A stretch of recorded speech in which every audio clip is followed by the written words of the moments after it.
لڑکی کو عالم کی باتیں سن کر رات بھر نیند نہیں آئی۔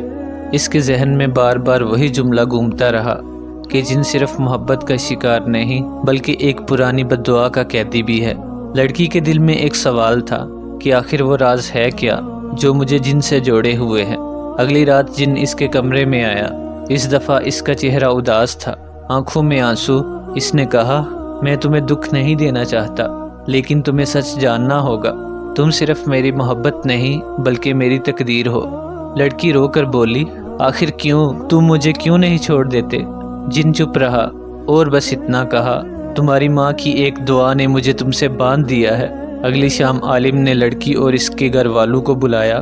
انہوں نے کہا، تمہاری ماں نے تمہاری پیدائش سے پہلے اللہ سے دعا مانگی تھی کہ میری بیٹی کو کبھی کوئی چھوڑ نہ سکے، کوئی اس کو دکھ نہ دے سکے، یا اللہ اس کی حفاظت فرمانا۔ لیکن اس وقت ایک جن بھی وہاں موجود تھا اور تمہاری ماں کی دعا کے اثر میں وہ جن بھی آ گیا۔ تب سے وہ تم سے بندھا ہوا ہے۔ سب کے ہوش اڑ گئے۔ جب گھر والوں کو اس بات کا پتہ چلا تو جن اور بھی جنونی ہو گیا۔ رشتہ کرنے والوں کے گھر پر ہمیشہ کوئی نہ کوئی عذاب ٹوٹ پڑتا۔ لڑکی جب بھی شادی کی بات کرتی، اس رات گھر میں آگ لگ جاتی۔ اگلی رات جن پھر لڑکی کے سامنے آیا اور بولا، میں تمہیں دشمنوں سے بچانے آیا ہوں۔ ایک عورت ہے جو تمہیں تباہ کرنا چاہتی ہے۔ ایک رات جب عالم تلاوت کر رہا تھا تو جن چیخنے لگا اور ایک نام پکارا، زلیخا۔ اس نے مجھے تم سے باندھا ہوا ہے، اس کی بد دعا ہی تمہاری تقدیر ہے۔ سب نے حیرانی سے پوچھا، زلیخا کون ہے؟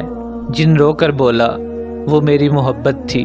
انسان اور جن کا رشتہ کبھی پورا نہیں ہو سکتا۔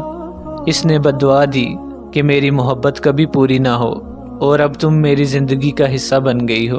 جن نے لڑکی کو دیکھتے ہوئے کہا، زلیخا تمہیں ڈھونڈ رہی ہے، اس کا نشانہ اب تم ہو۔ لڑکی گھبرا گئی۔ زلیخا کون ہے؟ وہ انسان ہے یا کوئی جن؟ کیا وہ لڑکی کو مارنا چاہتی ہے یا یہ بھی جن کی کوئی چال ہے؟ جن لڑکی کا دشمن ہے یا حفاظت کرنے والا؟ آپ کو کیا لگتا ہے؟ اپنی رائے ہمیں کمنٹس میں بتائیں، اور ان سب سوالوں کے جواب جاننے کے لیے عاشق جن کی واپسی پارٹ 3 دیکھنا مت بھولیے گا۔ اور اگر آپ اس کا پارٹ 3 دیکھنا چاہتے ہیں تو جلدی سے اس ویڈیو کو لائک کر دیجئے، چینل کو سبسکرائب کر دیں تاکہ ہماری ہر آنے والی نئی ویڈیو کا نوٹیفیکیشن آپ کو وقت پر مل سکے۔ دعاؤں میں یاد رکھیے گا۔ اللہ حافظ۔